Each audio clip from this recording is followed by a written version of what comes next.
샬롬, 저는 드림 오브 갓 이화여대 CCC 이서연 순원입니다.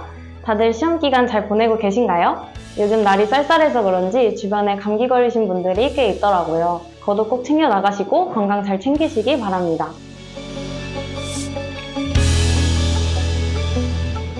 오늘 본문에서는 예루살렘 성벽에 봉헌식을 하는 모습을 볼 수 있습니다.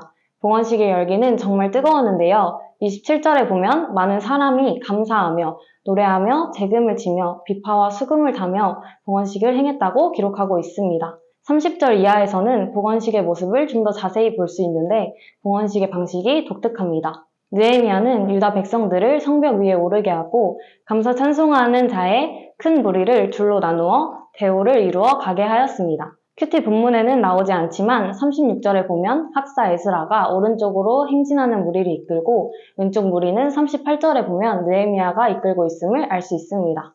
감사 찬송하는 두 무리는 행진하여 곧 하나님의 전에 섰습니다. 이렇게 독특한 방식의 봉헌식을 진행한 이유는 이전에 대적들이 성벽을 재건하는 것을 보고 여호가 올라가도 무너질 것이라며 조롱했던 것과 연관이 있습니다. 즉 성벽은 유다 백성들이 모두 올라가도 무너지지 않을 만큼 견고하다는 것을 보여주고자 했던 것으로 추측할 수 있습니다. 한편 본문에서는 즐거워하였다라는 표현이 여러 번 강조되는데 43절을 보면 무리가 심히 즐거워하였고 부녀와 어린아이가 즐거워하였으며 예루살렘이 즐거워하였다고 기록하고 있습니다.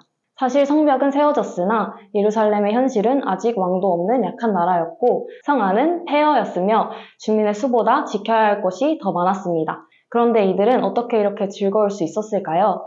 43절을 다시 보면 그 이유는 하나님이 크게 즐거워하게 하셨기 때문이라고 말씀합니다. 또한 많은 대적들의 조롱에도 불구하고 성벽이 세워지는 것을 보며 하나님이 일하심을 알았고 성벽이 세워지면서 이방인들과 구별되어 자신이 하나님의 자녀라는 것을 깨달았기 때문에 이들은 이렇게 즐거워할 수 있었습니다.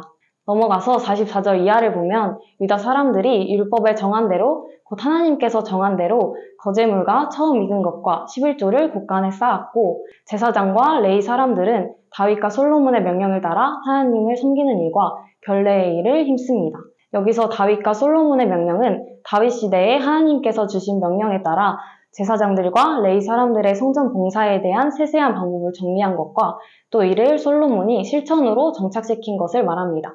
이를 통해 우리는 예루살렘 사람들이 성벽을 재건한 것에 그치지 않고 일상에서 하나님의 말씀에 순종하며 잘못을 바로잡고 변화하고 있는 모습을 볼 수 있습니다. 오늘 말씀을 묵상하면서 제게 감사와 신뢰가 부족했음을 깨달았습니다.